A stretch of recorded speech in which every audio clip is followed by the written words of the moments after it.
Capítulo 24,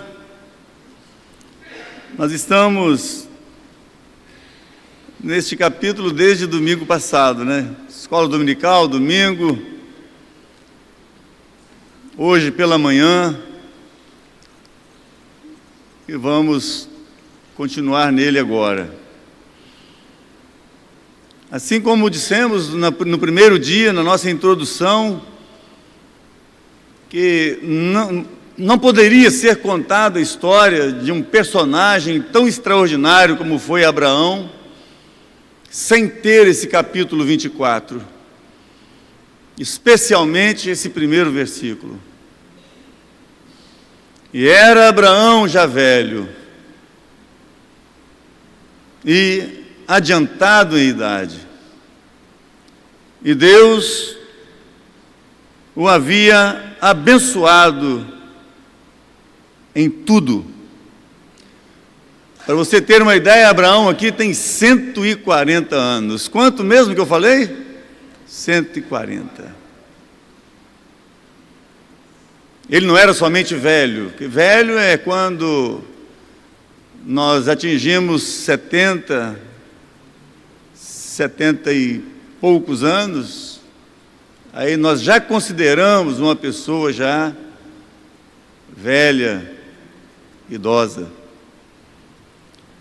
Mas quando eu olho para o meu pai com 96, agora eu já não digo que o meu pai somente é velho, ele é velho e adiantado em idade.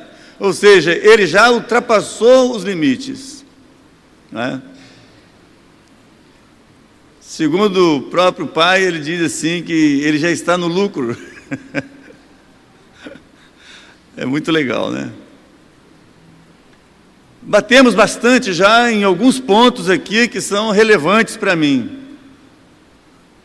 Um deles é com relação à velhice.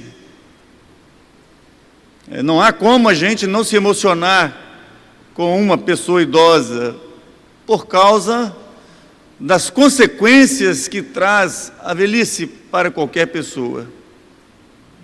Não é fácil envelhecer.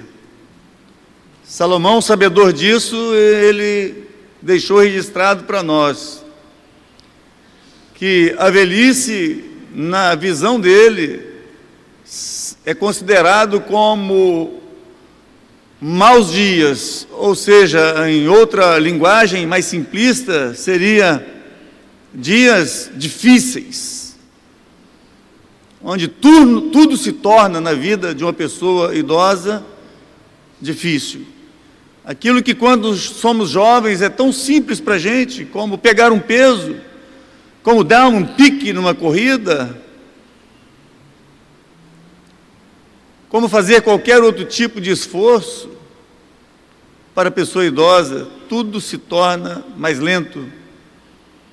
Até mesmo os nossos apetites são diminuídos, a nossa visão, a audição, tudo se torna complicado. Na verdade, Salomão, em Eclesiastes, no capítulo 12, ele compara a nossa velhice, o desfecho da vida humana, como uma casa velha em ruínas, ao ponto de cair, desprezada, abandonada, e ela vai se ruindo com o final do seu tempo. Não é fácil. É por isso que eu tenho um profundo respeito e admiração.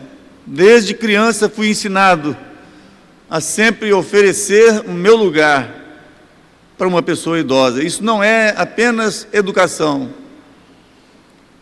mas é uma forma de respeito, de carinho e de amor pelas pessoas idosas. Envelhecer é tão difícil que até mesmo os familiares e os filhos, por não ter mais paciência de lidar com a pessoa idosa, acabam colocando seus pais nos asilos, porque eles não têm mais paciência de lidar com eles. Falamos também da juventude, né, de um bebê, né, coisa linda, que perfeição, mas ao mesmo tempo uma total dependência dos seus pais para tudo, em todos os sentidos. Não poderia também trazer aos nossos olhos aqui a questão do tempo, e trabalhamos insistentemente nos ouvidos do nosso auditório, que o tempo não pode se brincar com ele. Você não pode zombar do tempo, você não pode olhar o tempo com indiferença, porque ele não te permite isso. Então nós devemos viver o tempo que vai passando em nossa vida com total responsabilidade. O tempo tem características fortíssimas, e ele não te permite você olhá-lo com indiferença. E nunca esqueça de que ele passa voando. Temos dezenas e dezenas de textos bíblicos chamando a nossa atenção para a velocidade que o tempo passa. De vez em quando, eu e você deveríamos olhar no espelho, não para olharmos a nossa vaidade, mas para olhar a idade. Olhando nas marcas que o tempo vai deixando na sua fisionomia, no seu físico, para você saber como ele não te perdoa. Ele passa e deixa ali a sua marca. Então, é por essa razão que nós escolhemos esse versículo, e ele não está aqui por acaso. O livro de Gênesis tem 50 capítulos, não é? E basicamente, na metade dele, nós temos essa advertência de que Abraão envelheceu.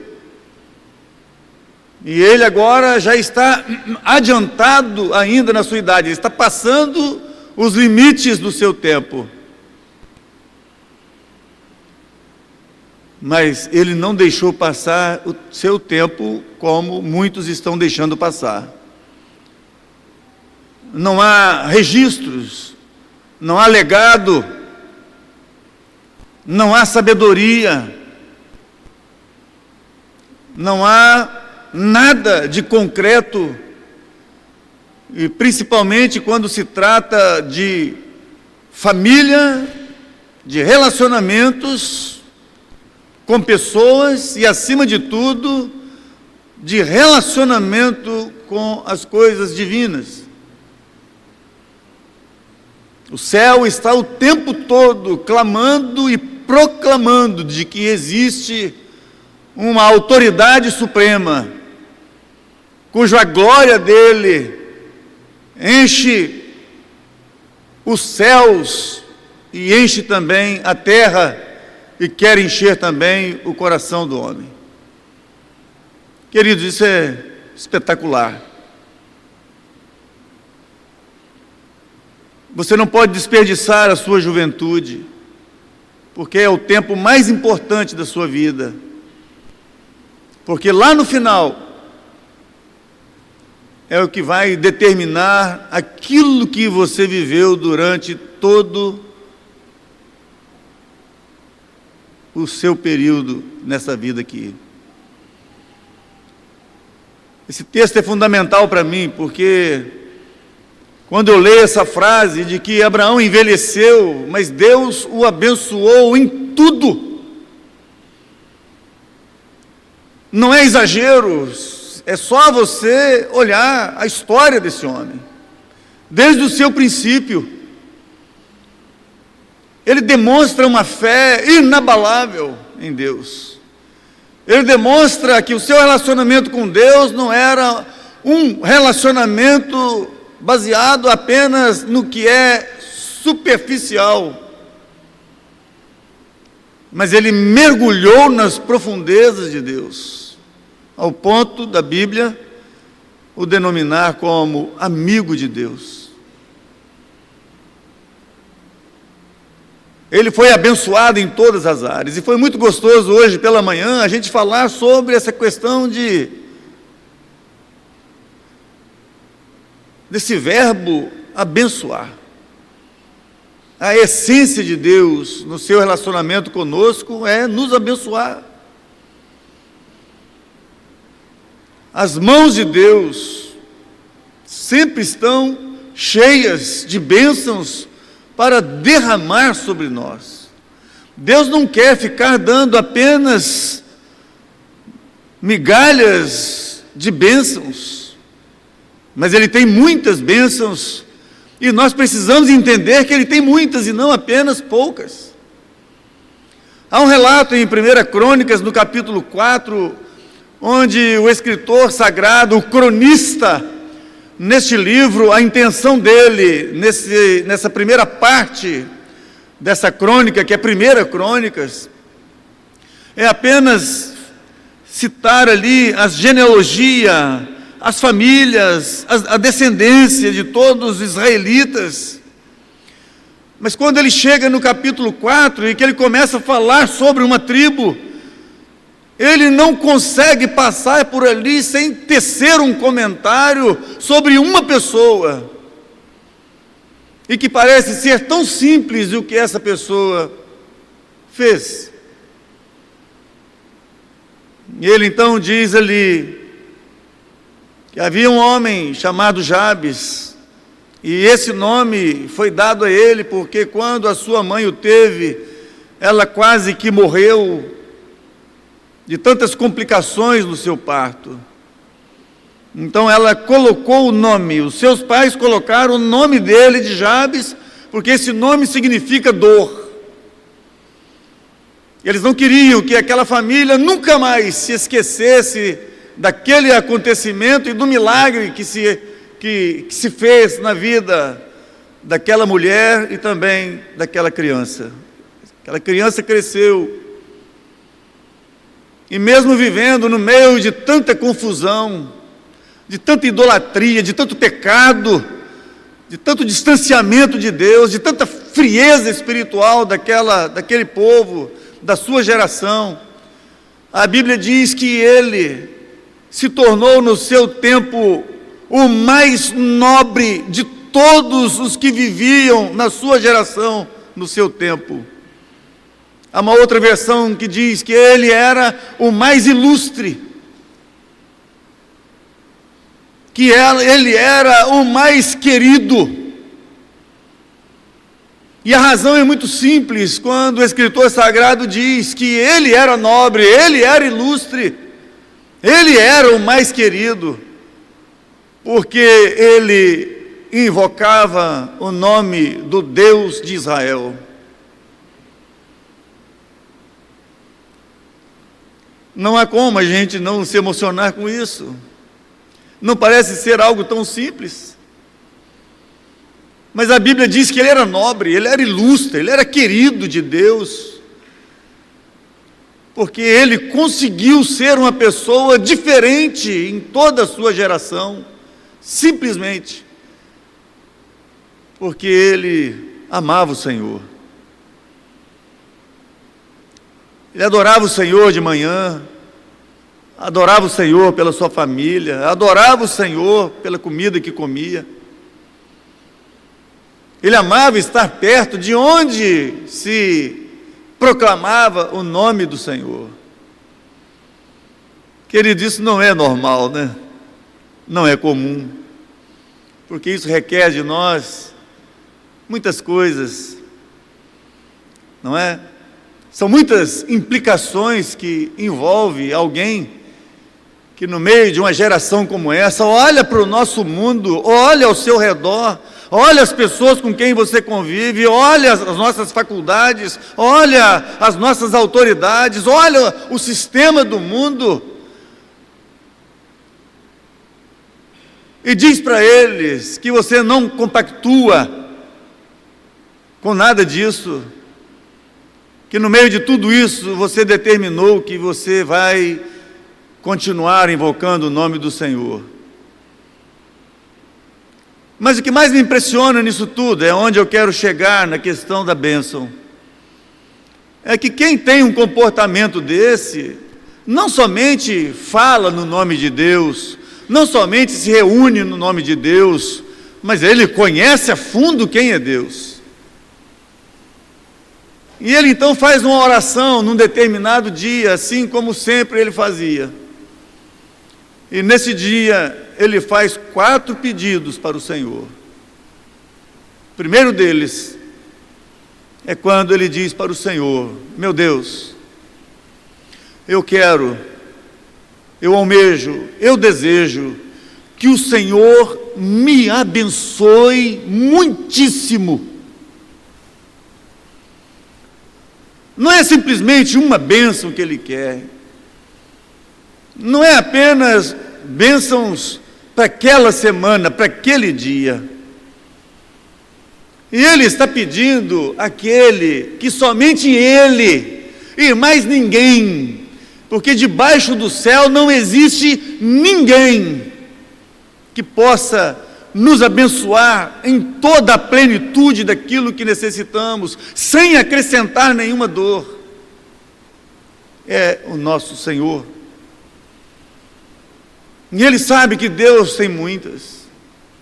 Um grande escritor chamado Charles Swindoll, em um dos seus livros, ele disse que um dos seus amigos de pastoreio, que fez seminário com ele tirou um tempo muito valioso da sua vida para contar nas Escrituras quantas bênçãos, quantas promessas de Deus para abençoar o seu povo existia na Bíblia.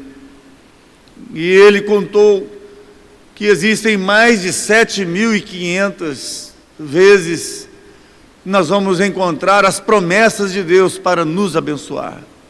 Muitas já aconteceram, outras estão acontecendo, é só você olhar para o seu redor. Olha esse bebê que está ali no corredor do templo. Olha que riqueza, olha que bênção para essa família e para todos nós. E muitas outras ainda estão por vir. Eu quero que o Senhor me abençoe muitíssimo. Olha a oração inteligente, olha a oração cheia de sabedoria. Deus está ouvindo esse homem, porque ele não está buscando a Deus somente agora, ele busca todos os dias. Ele é nobre porque ele não lembra de Deus somente nas horas das suas dificuldades, ele lembra de Deus todos os dias, e em várias vezes por dia. Ele sabe que nenhum ser humano pode viver, pode ser bem sucedido sem as bênçãos de Deus. Então eu quero que o Senhor me abençoe muitíssimo. Eu quero também, Senhor, que o Senhor alargue as minhas fronteiras, aumente o meu espaço, torne a minha família próspera, torne a minha casa maior, me dá recursos, Senhor, para que eu possa fazer muito mais no reino do Senhor. Para mim continuar sendo nobre, eu preciso de mais amplitude. É alguém que sonha, é alguém que quer viver com mais amplitude dos seus sonhos, dos seus projetos e das suas realizações. Ele não é um pessimista, ele não olha somente para baixo, mas ele olha para o horizonte. Ele quer crescimento, ele quer que as coisas evoluam em todos os sentidos da sua vida. Ele sabe que para isso acontecer, ele precisa do poder que vem dos céus. Terceiro pedido me encanta quando ele diz assim: meu Deus, eu preciso que a tua mão esteja sobre mim. Se você ainda não tem noção, eu queria que você fosse alertado nesta noite, o quanto as nossas mãos são poderosas. As nossas mãos, ela tem poder para amaldiçoar e ela tem poder para abençoar as pessoas com as quais nós lidamos. É por isso que a Bíblia diz que quando você for impor as mãos sobre alguém, não faça isso precipitadamente. Isso significa que você precisa ter cuidado com quem vai colocar as mãos sobre a sua cabeça. E também você precisa se preocupar em quem você vai colocar as suas mãos para proferir qualquer palavra. É como se as nossas palavras passassem pelas nossas mãos. Nesse mesmo capítulo 24 de Gênesis, Abraão chama o seu servo de confiança e diz: me dê as suas mãos e coloque na minha coxa. E você vai fazer aqui um juramento perante Deus, de que você vai cuidar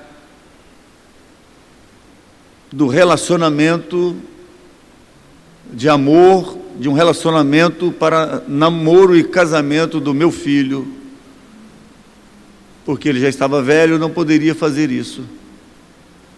Você vai fazer uma viagem de 800 quilômetros,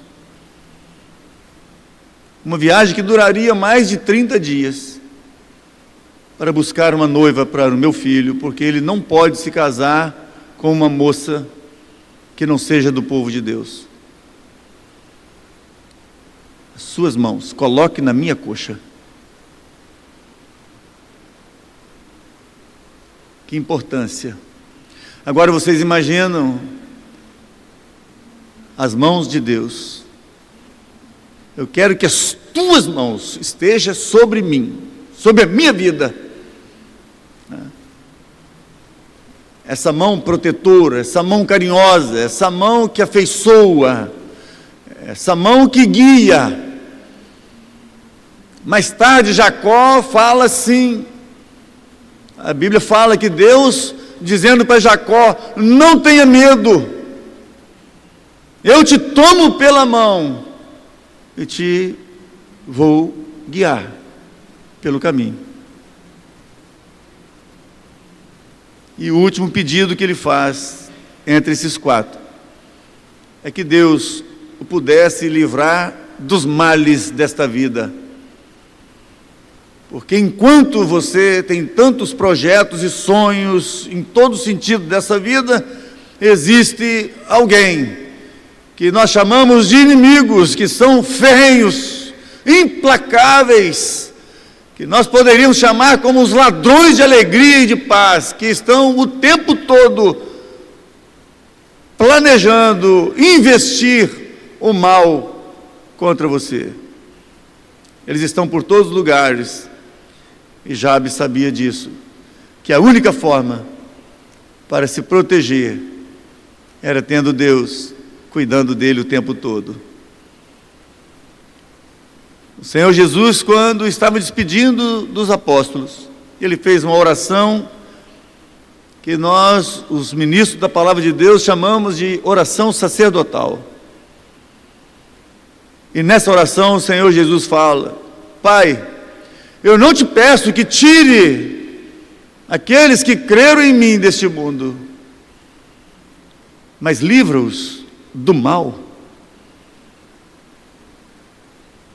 Quando os discípulos pediram ao Senhor Jesus para ensinar a eles como eles iam orar, porque eles não sabiam usar de palavras para orar, e o Senhor Jesus então empreendeu a oração como modelo para eles aprenderem como se fazia oração. E nessa oração, o ponto-chave dela é exatamente esse: livra-os do mal. Coisa linda, né? Não é, Natan? Pois bem, então nós estamos falando sobre as bênçãos do Senhor. Mas eu quero dizer, querido, que nós poderíamos usar aqui de muitos exemplos. Mas eu quero chamar a sua atenção para o fato de que as bênçãos do Senhor, elas geram sobre nós algumas implicações. E nós vamos ver isso no passado de Abraão. Não é por acaso que está aqui, que Abraão foi abençoado em tudo, isso teve um preço.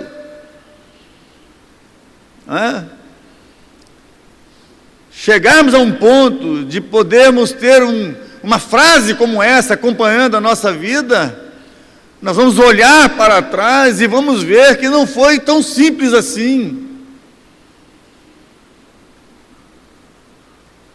Existem muitas coisas que elas ainda não aconteceram na nossa vida, e isso não podemos atribuir que Deus não ouviu você. Simplesmente Ele não te atendeu, porque às vezes você não está no lugar, no momento certo e da maneira correta para receber dEle esse pedido. Porque existem pedidos que nós fazemos a Deus que são pedidos complexos,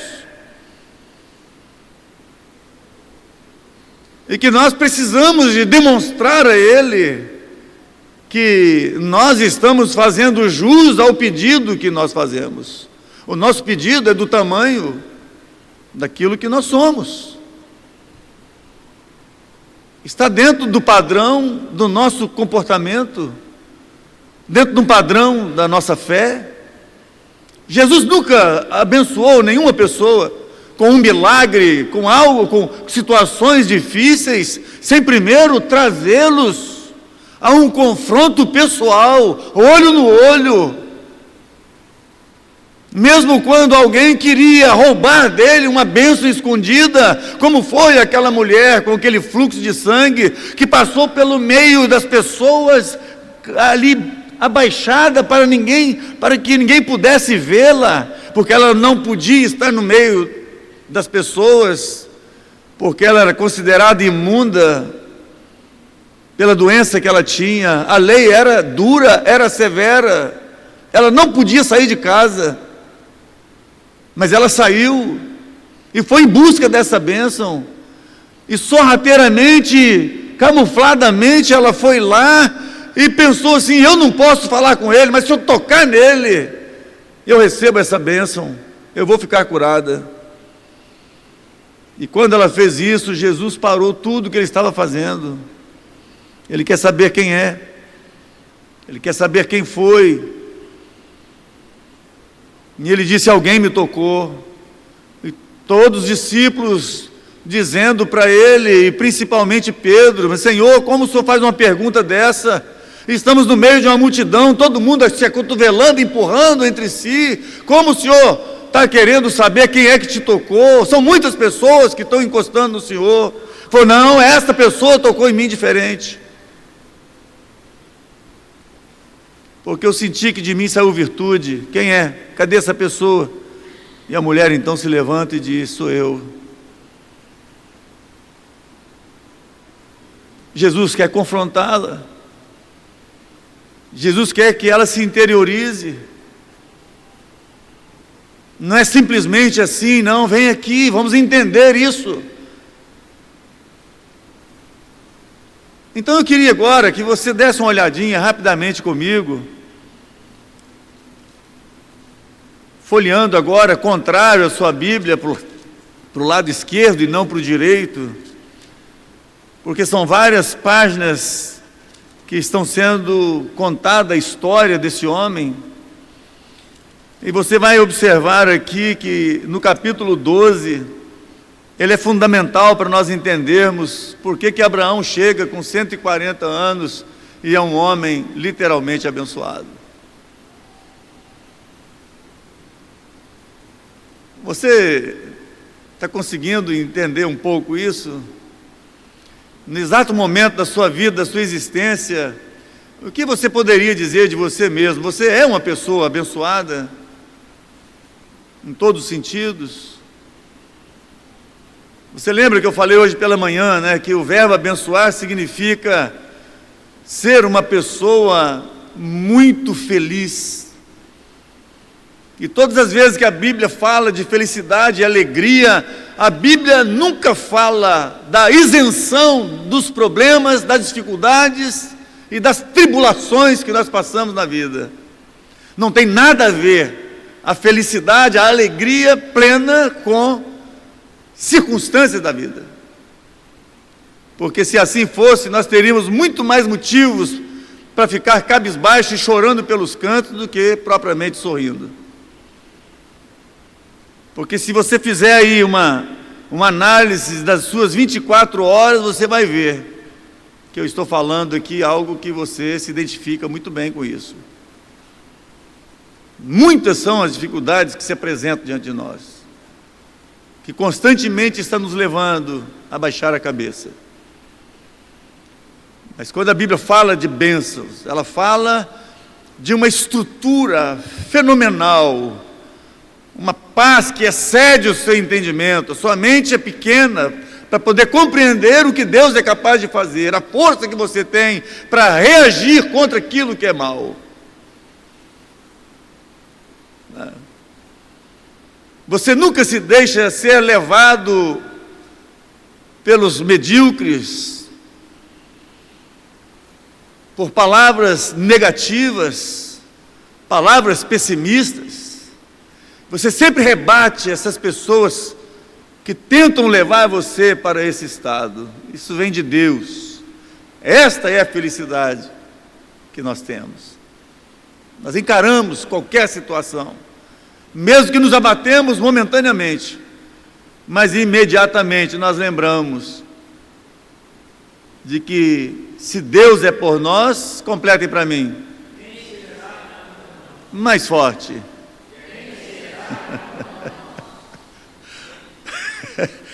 Não dá para te dar um sorriso, não é? Eles dizem que não, mas você vai dizer que sim. Eles vão dizer que não pode, mas você vai dizer que pode. Vai dizer que não vale a pena, mas você vai dizer para eles, eu vou tentar. Especial demais quando a gente pensa sobre isso. Mas vemos aqui então que no capítulo 12,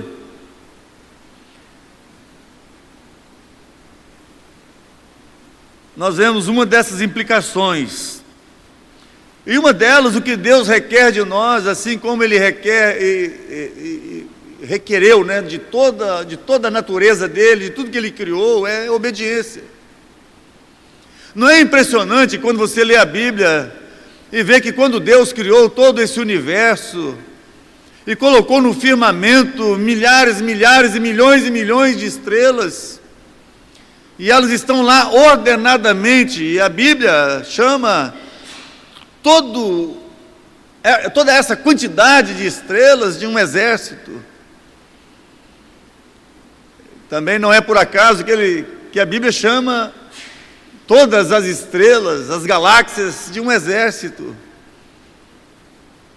Porque ele está dizendo que elas não estão lá jogadas de qualquer maneira. Ela é um exército porque elas estão lá de forma organizada. Cada um tem o seu tamanho, o seu brilho. Elas são individuais, não tem uma estrela igual a outra. Cada uma tem a sua particularidade. E quando Deus as chama, Ele as chama cada uma pelo seu nome. E elas, como se tivessem ouvidos, elas ouvem a voz do seu Criador. Essa organização. Então, Deus exige de tudo quanto Ele criou obediência, reverência, temor, respeito. É Deus que falou, isso basta. Por isso que o escritor aos Hebreus, ele diz no capítulo 1, havendo Deus falado muitas vezes, usando profetas para falar aos nossos pais, Ele agora nos fala uma única vez, através do seu Filho. Porque não há necessidade de Deus mudar a forma dele falar a respeito da importância de você entregar a sua vida para Ele. Porque se você não entende a linguagem de Deus, a fala de Deus, na cruz do Calvário, não há mais nada que Deus possa fazer para comover o seu coração. A morte de Cristo, ela é extraordinária. Não há necessidade alguma mais de alguém querer comover um coração de uma pessoa, usando outros meios, outros argumentos, para poder sacudir o coração do homem em direção a Deus, se não for pela cruz do Calvário. Jesus morreu por sua causa, e por minha também. Olha só o que nós lemos no verso 2 do capítulo 12. E far-te-ei uma grande nação, e abençoar-te-ei, e engrandecerei o teu nome, e tu serás uma bênção. Eu aprendo aqui que o desejo de Deus em abençoar a sua vida é porque através de você, você vai passar também a abençoar a vida de muita gente. Eu vou te abençoar para que você seja uma bênção. Esse é um dos propósitos divinos. Mas eu quero que você entenda comigo aqui uma coisa, né? Deus está fazendo propostas e promessas para Abraão. E promessas absurdas aos meus olhos, fora de qualquer cogitação. Deus está falando que vai abençoar esse homem, vai fazer dele uma grande nação, e vai engrandecer o seu nome, e ele vai ser bênção por todos os lugares por onde passar e pisar os seus pés. Mas quem é esse homem? Ele já tem 75 anos aqui no capítulo 12.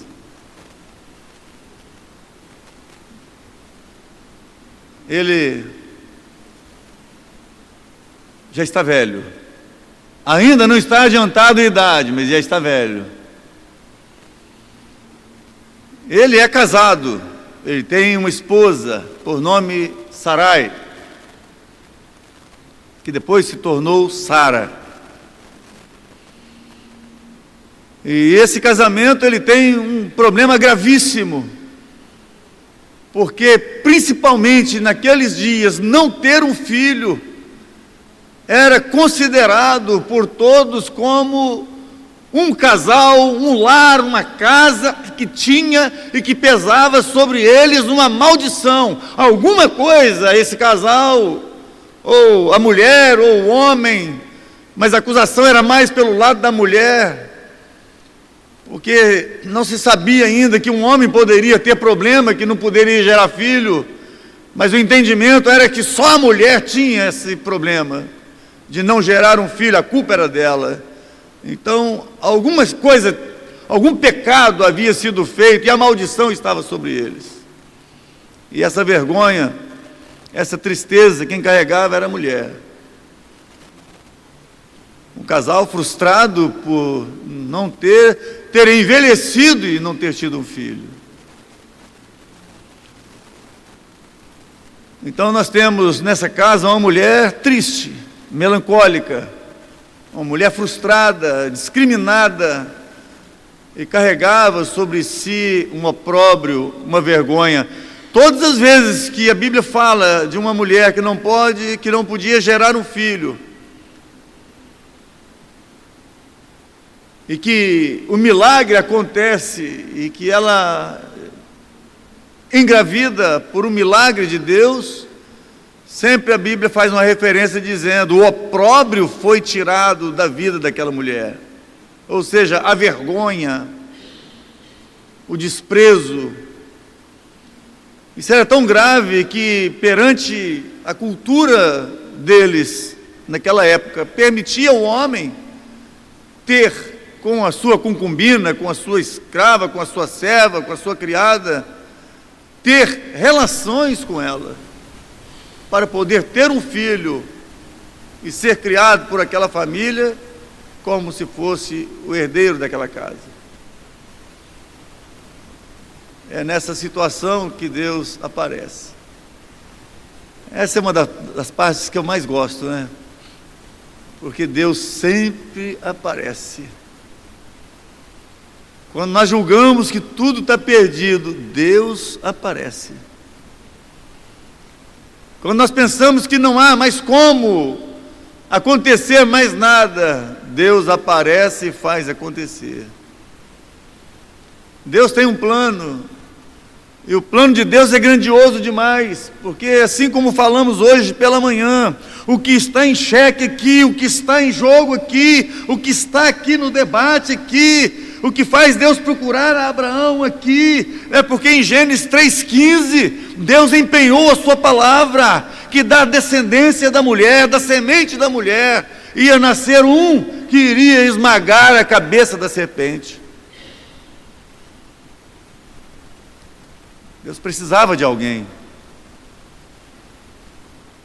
Deus poderia ter escolhido, Deus poderia ter facilitado isso e muito nos seus planos, escolhendo um casal recém-casado, uma moça cheia de vitalidade, um rapaz com todo o vigor físico, para que deles nascesse um menino esplendoroso, para dar sequência ao seu projeto. Mas Deus escolhe um homem com 75 anos de idade, num lugar longe, chamado Ur da Caldeia.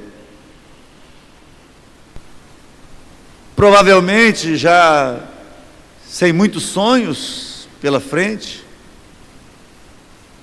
Deus escolhe uma mulher com 65 anos de idade,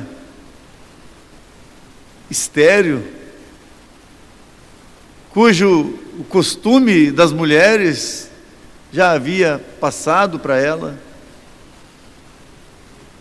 Foi tão legal a gente falar daquele texto de Hebreus, né, capítulo 11, que Deus pega Abraão e Sara já mortificados para a procriação.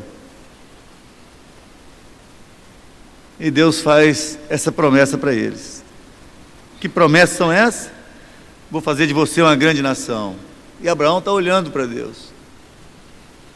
Eu vou abençoar a sua vida. Abraão está olhando para Deus.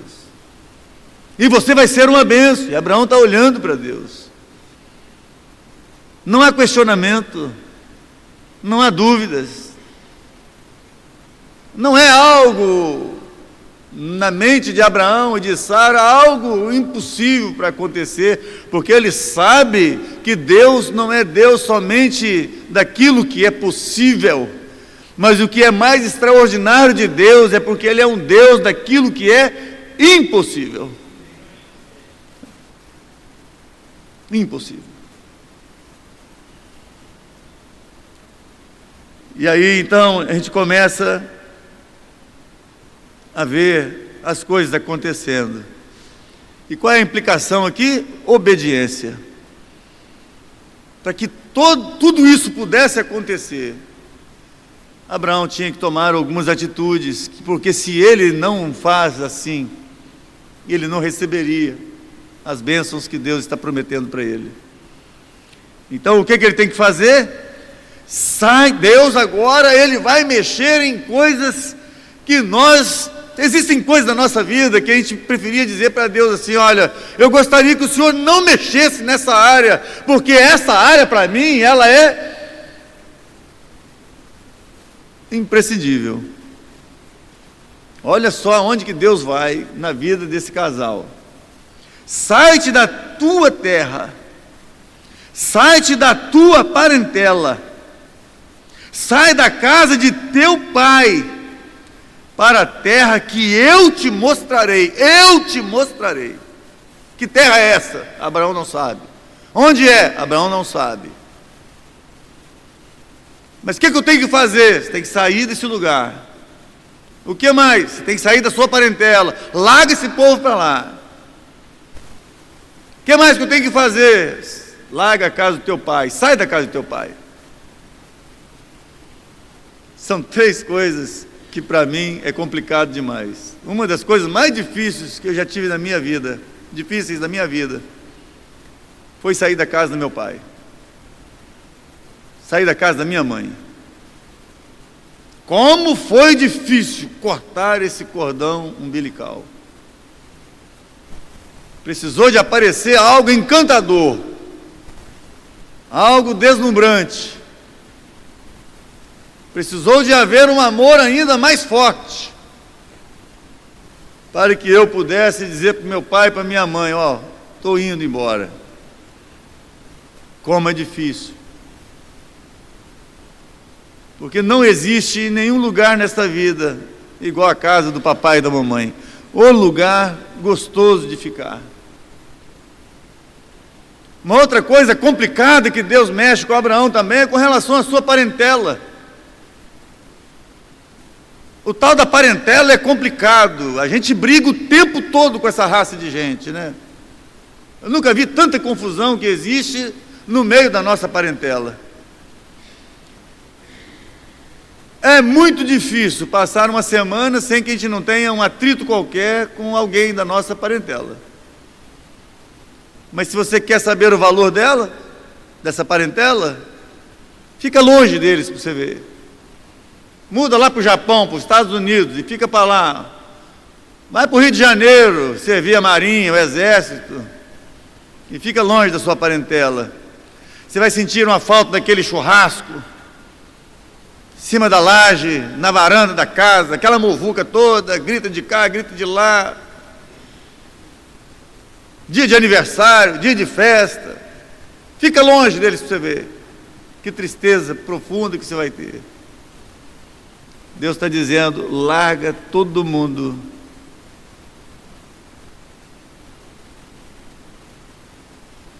E também a casa do teu pai. Queridos, a gente faz muitas mudanças na vida, né? Quando você é novo, é bom você tentar outras coisas. Muda para outra cidade, outro lugar, outro bairro, sei lá, para qualquer lugar, muda. Mas faz isso quando você já tem 75 anos de idade. Onde você já tem a sua estrutura. A Bíblia diz que Abraão já era rico. Tinha posses, tinha propriedades, tinha gado, tinha fazenda. Tinha uma estrutura tranquila. Podia viver o restante da sua vida tranquilamente, em paz. Deus está dizendo assim: você quer ser abençoado? Eu vou virar você ao avesso. Vou botar você de cabeça para baixo. Alguém que vai se tornar totalmente dependente de mim. E sabe o que a Bíblia diz? E Abraão obedeceu ao Senhor em tudo. Em tudo. Eu quero encerrar a mensagem desta noite com esta parte, né? O que você acha sobre as bênçãos de Deus? Tem sentido ou não tem? Será que Salomão, na sua velhice, ele foi tão ignorante, tão raso, para poder dizer para nós que as bênçãos do Senhor é que nos enriquece e não nos acrescentam dores? Por que ele deixou para o final da vida para poder falar isso? Por que ele deixou para expressar isso na sua velhice? Porque a Bíblia diz que não houve na terra e nunca mais haverá alguém como foi Salomão, em toda a sua glória, em toda a riqueza, em toda a capacidade intelectual e também sabedoria. Não houve e nunca mais haverá ninguém semelhante a ele. Mas no final de tudo, ele disse que tudo quanto ele teve e almejou na sua vida, nessa esfera terrena, foi como correr atrás do vento.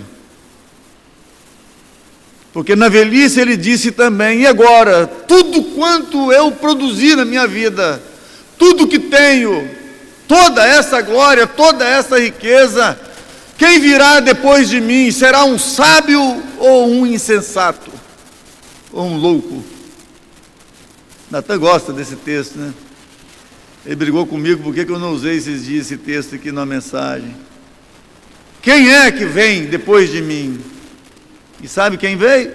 Veio um filho dele, que jogou tudo fora, desperdiçou tudo quanto o seu pai juntou na sua vida. Que desperdício. Eu queria que você fosse para casa hoje e você fosse pensando nisso. O que nós poderíamos considerar entre tantas bênçãos que Deus tem para nos dar? Se você não tem um comprometimento com Deus, isso significa que você ainda não experimentou a bênção maior de Deus para a sua vida. Se você ainda não é aquela pessoa que busca o Senhor nas suas orações, em tudo que você faz, em todas as suas empreitadas e seus empreendimentos, se você não ora ao Senhor demonstrando um coração grato a Ele, quero que você saiba que você está longe dessa plenitude das bênçãos que enriquece de Deus. Se você não lê a Bíblia, se você não lê a palavra de Deus, se você não considera esse livro como a bússola, como o seu guia, como a referência da verdade, se você não tem esse livro como uma referência para o seu caráter, para a sua conduta, nesta vida aqui, você precisa ser abençoado pelo Senhor.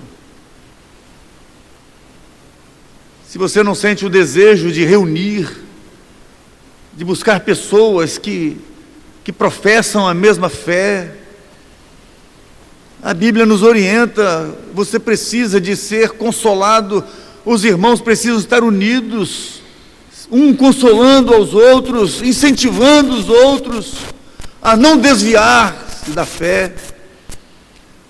Nós precisamos desesperadamente um do outro, de compartilhar isso que nós cremos. Precisamos estar juntos, cantando juntos, orando juntos e aprendendo uns com os outros. Se você não ama a volta de Cristo, você ainda não foi literalmente abençoado. Jesus está voltando para nos buscar. Hoje, amanhã ou depois da manhã, isso vai acontecer. Que o Senhor nos abençoe. Em nome do Senhor Jesus, amém.